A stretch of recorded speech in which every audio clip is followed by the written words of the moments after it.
I'm Ashley from Fleet Feet, and today I am talking about spikes.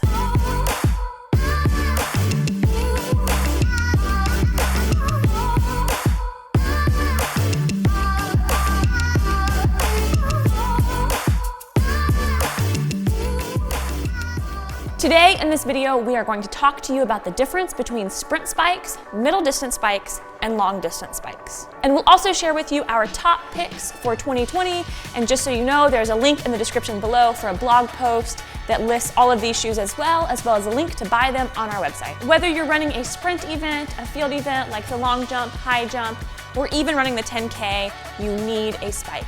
But the thing is, not all spikes are the same.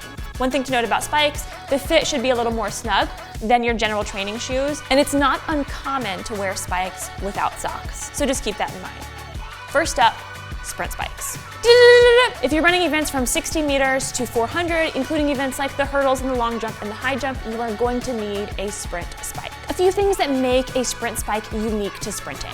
First of all, there's a hard plastic plate in front of the spike that holds up to 10 spikes. The shape of the plastic plate is beneficial to helping a sprinter stay up on their toes. It also has really minimal cushioning in the heel. That's just because when you're sprinting, you don't need cushioning there. The goal of the sprint spike is to stay up on your forefoot and your toes as much as possible. One thing you'll notice as we go through all of the spikes, sprint spikes always have more spikes than middle or long distance shoes. When you're up on your toes, you're really looking for more traction to dig into the track so that you're really being efficient with every step and you can be as explosive as possible.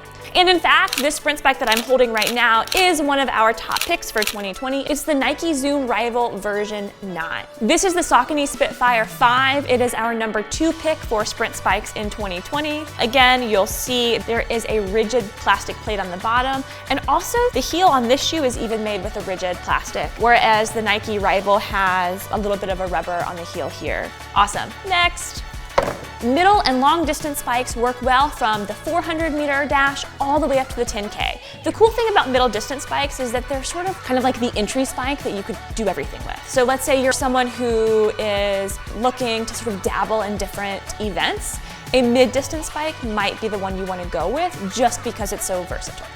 However, if you are a seasoned runner and you know for sure that you want to run distance, don't go with a mid-distance spike because you are going to benefit from more cushioning over the longer distances. More on that later. This is the MD500 from New Balance, a mid-distance spike. What you'll notice that's similar to the sprint spike is the plastic plate on the front here, minimal cushioning in the heel, but more cushioning than the original one. You'll notice the positioning of the shoe if I hold the front. The sprint spike sits more on the toes than the middle distance spike. You'll notice kind of this point of balance is a little bit further back. And that's just because it's designed less to be on your toes and more to be on your mid or forefoot so that it can kind of walk that line between sprint and distance. This particular shoe has 6 spikes, so 1 less spike than the sprint spike. Our favorite middle distance spike for 2020 is the New Balance MD500 version 7. You want to learn more about this shoe? Click the link in the description below, and we have a whole lot of information on our website. Our second favorite is the Nike Zoom Rival M, another mid-distance spike from Nike. You'll see a little bit more cushioning in the heel here. This one looks a little bit more like a sprint spike than this New Balance shoe, which has a little bit more cushioning in the heel. Again, both of these shoes are super comfortable without a sock. Distance spikes. Distance spikes are for the runner doing the mile, the 5K, the 10K. You'll notice that this long distance spike has more of a neutral position when compared to some of the other spikes that we looked at. Let's see. Oh my gosh, I am just surrounded by spikes. Our top pick for distance spikes in 2020 is the Saucony Endorphin 3.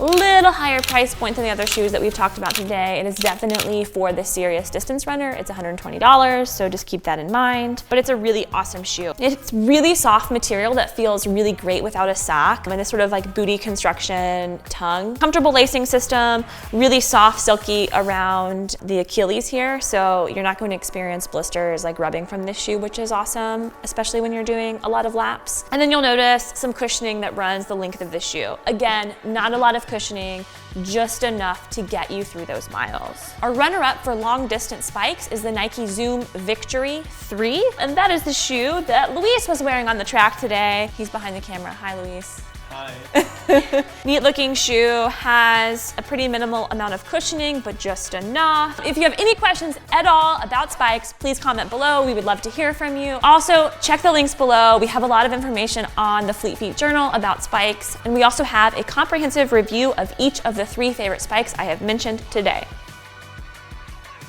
Have a good track season.